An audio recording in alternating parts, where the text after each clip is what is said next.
I want you to feel what I feel. What time is it? Game time!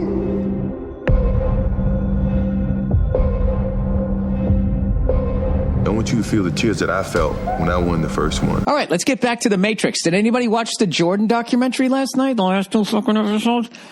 I didn't know that they had footage of that scrimmage I always heard about in the Olympics, the 1992 Dream Team.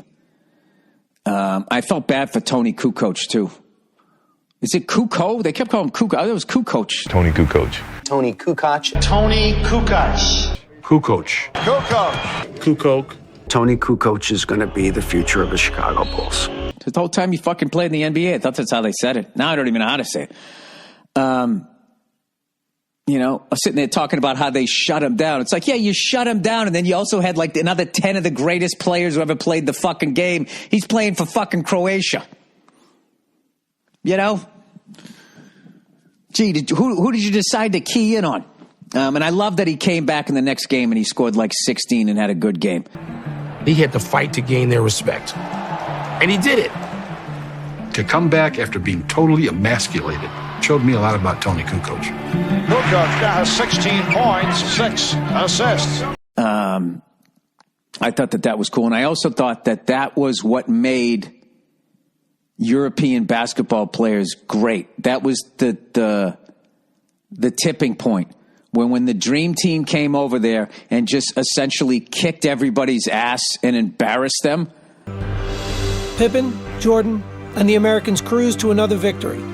This one by 38 points. But the domination had its detractors. This team of All-Stars is almost too good. Is it a positive or a negative? You know, athletes are athletes no matter what fucking world they're in, and they want to compete with the best, and they don't want to get embarrassed. And everybody was just like, oh, that's the fucking level. And not only did they get up to that level, they ended up surpassing it in a lot of areas, becoming all-stars in the NBA. So I thought that was really cool. You know, all of a sudden you had all these Dirk Nowitzkis, these 7-foot fucking European dudes coming in who could hit fucking 3-pointers like they were a shooting guard. I attribute all of that to the embarrassment of playing the Dream Team and how bad they kicked everybody. Who was the guy who dunked the ball and then pelvic pumped the fucking Ethiopian guy away? Like, I actually remember when I watched the Dream Team, I thought the whole thing was embarrassing. It wasn't competition. It was like watching like fucking 5th graders play tackle football against 1st graders and then standing over them after they knocked them down like, yeah, motherfucker, what? I don't know anything about Angola, but Angola's in trouble, I think. I actually didn't watch a lot of it, but the Dream Team scrimmage when it was like it was like basically an all-star game where people really tried and played defense and all of that shit. They tried on both ends of the court, right? Chuck realized the competition aspect was getting a little bit too high. Killing everybody on our squad. He wanted to end practice, but Magic didn't want to end. And at one point during the game, they called a foul. I don't know if it was on Magic, but it was Jordan had the ball, and then they called a foul. And I've never seen Magic his entire career. I never saw anybody get to him. I never saw anybody make him mad. Like, I know he was like super depressed in '84 when he lost to the Celtics. Magic's disappointment was not as easily put into words. Your true feelings, you can't put in words. But he kind of got over it when he won again in '85 and then '87 and '88. I think he got past that. But like to actually see him get mad and take the ball and throw it up into the upper deck to be like, wow. The referee called a foul, and Magic threw the ball up to the top of the arena and was screaming about, just like the NBA, he gets every call. Nobody in his entire career that I ever saw got him that fucking upset. I don't know, maybe he was a little more free with his emotions because there was nobody there. I don't know what, but he took the ball and just threw it into the fucking upper deck when they called that foul, and it was just like, wow. Isiah Thomas. That poor bastard. The competitiveness of him is what made him go in that documentary. It's like, why would you, Isiah Thomas, knowing Michael Jordan fucking hates you and thinks you're an asshole, and he has final cut on a documentary, why would you go in there? I got from his producer that they wanted me to be involved, and I chose to be involved, and I didn't know that this is what was coming. You should have been like your boy, Bill Laimbeer. I bet they asked him. He's like, I'm not fucking doing it. And he has final cut. Fuck you. I'm not doing it. I got to be honest with you. As much as a Celtics fan, I hated Bill Laimbeer.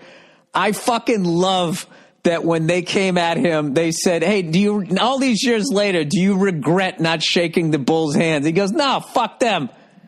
Fuck them. When we won it, they said we weren't real champions. Do you regret now not shaking their hand? Do you stand by that? No. Why would I regret now today? I don't care what the media says about him. I never did. Oh, here's another reason why fucking